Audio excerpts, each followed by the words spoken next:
Settle ಆಗಿದ್ಮೇಲೆ ಮದುವೆ ಆಗೋದು ಒಳ್ಳೇದೇ ಇಲ್ಲ ಸೆಟ್ಲ್ ಆಗ್ತಾನೆ ಮದುವೆ ಆಗೋದು ಒಳ್ಳೇದ? ಸೆಟ್ಲ್ ಆಗ್ಬಿಟ್ಟು ಮದುವೆ ಆಗ್ಬೇಕು. ಹೌದಾ, ಯಾಕೆ? ಅಂದ್ರೆ ಫ್ಯೂಚರ್ ಚೆನ್ನಾಗಿರುತ್ತೆ.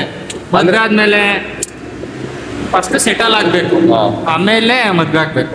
ಅಂದ್ರೆ ಈಗ ಸೆಟ್ಲ್ ಆಗ್ತಾನೆ ಇಬ್ರು, ಅವರು ಇವರು ಸೆಟ್ಲ್ ಆಗಿ ಆಮೇಲೆ ಚೆನ್ನಾಗಿ ಮದ್ವೆ ಆದ್ಮೇಲೆ ಸೆಟ್ಲ್ ಆದ್ರೆ ಚೆನ್ನಾಗಿ ಅನ್ಸಲ್ವಾ ನಿಮಗೆ? ಇಲ್ಲ, ನನ್ನ ಒಪಿನಿಯನ್ ಒಟ್ಟಿನಲ್ಲಿ ಸೆಟ್ಲ್ ಆದ್ಮೇಲೆ ಅಂದ್ರೆ ಕಂಫರ್ಟ್ ಇರುತ್ತೆ ಅಂತ, ಏನು ಪ್ರಾಬ್ಲಮ್ ಇರಲ್ಲ ಅಂತ. ನೀವೇನ್ ಕೆಲಸ ಮಾಡೋದ? ನಾನು ಗೋಲ್ಡ್ ಲೋನ್ ಮುತ್ತುಟ್ಟು ವಿತ್ ಗೋಲ್ಡ್. ನಿಮ್ದೇ ಗೋಲ್ಡ್ ಕಂಪ್ನಿ ಇದೆ? ಇಲ್ಲ, ಆಫೀಸಲ್ಲಿ ಕೆಲಸ. ಆಫೀಸಲ್ಲಿ ಕೆಲಸ. Thank you. ಸೆಟಲ್ ಆಗಿ ಮದುವೆ ಆಗೋದು ಒಳ್ಳೆದು. ಯಾಕೆ ಸೆಟ್ಲ್ ಆದ್ಮೇಲೆ ಯಾಕೆ ಮದುವೆ ಆಗೋದು ಒಳ್ಳೇದು? ಮದುವೆ ಆದ್ಮೇಲೆ ಸುಮ್ಮನೆ ಇಂಡಿಪೆಂಡೆಂಟ್ ಆಗ್ತೀರಾ. Okay. ಅಂದ್ರೆ ಮದ್ವೆ ಆದ್ಮೇಲೆ ಸೆಟ್ಲ್ ಆಗಕ್ಕೆ ಕಷ್ಟ ಆಗುತ್ತೆ ಅಂತ ನಿಮ್ ಪ್ರಕಾರ? ಅಂದ್ರೆ ಅವರಿಗೂ ನೋವು, ನಿಮಗೂ ಕಷ್ಟ. ಅದು ನೋಡ್ಕೋಬೇಕು, ಇದು ನೋಡ್ಕೋಬೇಕು. ಸೊ ಸೆಟಲ್ ಆದ್ಮೇಲೆ ಮದುವೆ ಆಗೋದು. Okay, thank you. ಮದುವೆ ಆಗದೆ ಇರೋದೇ ಒಳ್ಳೇದು. ಯಾಕಣೋ? ಮದುವೆಗೆ ಮುಂಚೆ ನೀವು ಎಷ್ಟೊತ್ತಿಗಾದ್ರೂ ಮನೆಗೆ ಹೋಗ್ಬೋದು, ಎಲ್ಲಾನ ಇರ್ಬೋದು, ಏನಾನ ತಿನ್ಬೋದು, ಯಾರ ಜೊತೆ ಫ್ರೆಂಡ್ಸ್ ಜೊತೆ ಎಲ್ಲಾನ ಓಡಾಡ್ಬೋದು. ಮದುವೆ ಆದ್ಮೇಲೆ ಒಂಥರ ಬೇಲ್ ಮೇಲೆ ಕೈದಿ ಆಚೆ ಬರ್ತಾನಲ್ಲ, ಹಂಗಿರ್ತದೆ ಸಿಚುವೇಶನ್. ಯಾಕೆ ಅದು ನಿಮಗೆ ಅವ್ರ ಲೈಫ್ ಬೇಲ್ ಮುಗಿತಾ ಇದ್ದಂಗೆ ಅವ್ನಿಗೆ ಹೆಂಗೆ ಡವ ಡವ ನೋಡ್ಕೋತದೆ. ಅಲ್ಲಿ ಗಡಿಯಾರಲ್ಲಿ 8 ಗಂಟೆ 9 ಗಂಟೆ ಆಯ್ತಂದ್ರೆ ಹಂಗ್ ನೋಡ್ಕೋತಾ ಇರ್ತದ ಅವ್ನಿಗೆ, ಮನೆಗೆ ಹೋಗ್ಬೇಕಂತ. ಅಂದ್ರೆ ನಿಮ್ ಕೇರಿಂಗ್ ಅಲ್ಲ ಅಣ್ಣ, ಅವರು ಕೇರ್ ಮಾಡ್ತಿದ್ದಾರೆ ಅಂತ ಅರ್ಥ.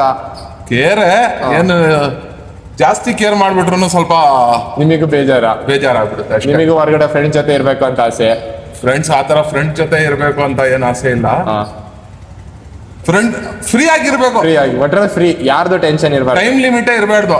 ಬೆಳಗ್ಗೆ 5 ಗಂಟೆಗೆ ಬಂದ್ರೆ 6 ಗಂಟೆಗೂ ಹೋಗ್ಬೋದು, 12 ಗಂಟೆಗೂ ಹೋಗ್ಬೋದು. ಬೆಳಗ್ಗೆ 5 ಗಂಟೆಗೆ ಕೆಲಸ ಮಾಡ್ರಿ, ಯಾರು ಕೇಳ್ಬಾರ್ದು. 10 ಗಂಟೆಗೆ ಎದ್ರು ಯಾರು ಕೇಳ್ಬಾರ್ದು. ಆತರ ನೀವು. Thank you.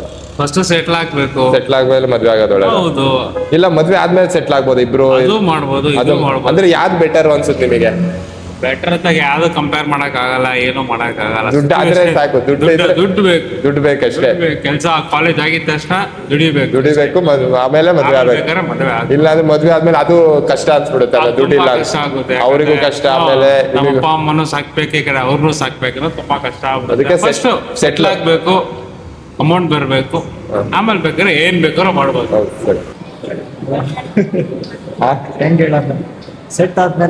ಸೆಟ್ಲ್ ಆದ್ಮೇಲೆ ಮದ್ವೆ ಯಾಕೆ ಅಂತ ಬ್ರೋ? ಪ್ರೆಷರ್ ಇರಲ್ಲ. ಅಂದ್ರೆ ಈಗ ಇಬ್ರು ಒಟ್ಟಿಗೆ ಸೆಟ್ಲ್ ಆಗ್ಬೋದಲ್ಲ ಬ್ರೋ? ಅವರು ಇದ್ ಮಾಡಿ ನಿಮ್ ಕಂಪನಿ ಅವ್ರ ಮೈಂಡ್ ಸೆಟ್ ಮೇಲೆ ಬಿಟ್ಟಿದ್ದು. ಅಂದ್ರೆ ನಿಮಗೆ ಸೆಟ್ಲ್ ಆದ್ಮೇಲೆ ಮದ್ವೆ ಆಗೋದು ಒಳ್ಳೇದು, ಪ್ರೆಷರ್ ಇರಲ್ಲ, ಕಂಫರ್ಟ್ ಆಗಿ ಲೈಫ್ ಲೀಡ್ ಮಾಡ್ಬೋದು ಅಂತ. Thank you bro. ನಿಮ್ಮ ಹೆಸರು ಬ್ರೋ?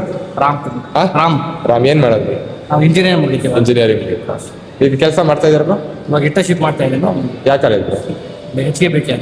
Thank you. ಸೆಟ್ಲ್ ಆದ್ಮೇಲೆ ಮದ್ವೆ ಆಗೋದು ಒಳ್ಳೇದು ಅಂತ? ಬಿಕಾಸ್ ಫೈನಾನ್ಷಿಯಲ್ ಆಗಿ ಎಲ್ಲ ಪರ್ಫೆಕ್ಟ್ ಆಗಿದ್ರೇನೆ ಅಲ್ವಾ?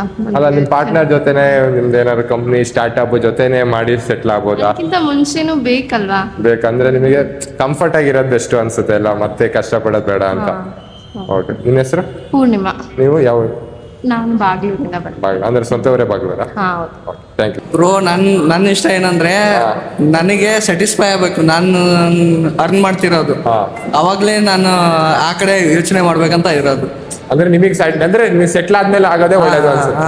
ಆಮೇಲೆ ಮೊದ್ಲೇ ಆದ್ರೆ ಸ್ವಲ್ಪ ನಿಮಗೂ ಕಷ್ಟ, ನೀವೇ ಕಷ್ಟ ಪಡ್ತಿದ್ದೀನಿ, ನಾವು ಕಷ್ಟ ಪಡೋದು ಬೇಡ ಅಂತ. ಅದು ಇಷ್ಟ ಇಲ್ಲ, ಅದು ಆತರ ಕರೆಕ್ಟ್ ಅಲ್ಲ ಅನ್ಕೋತೀನಿ ನಾನು. ಹೌದು, ಸೆಟ್ಲ್ ಆದ್ಮೇಲೆ ಮಾತ್ರನೇ ಒಳ್ಳೇದು ಅಂತ, ಬೆಟರ್ ಆಪ್ಷನ್ ಅಂತ.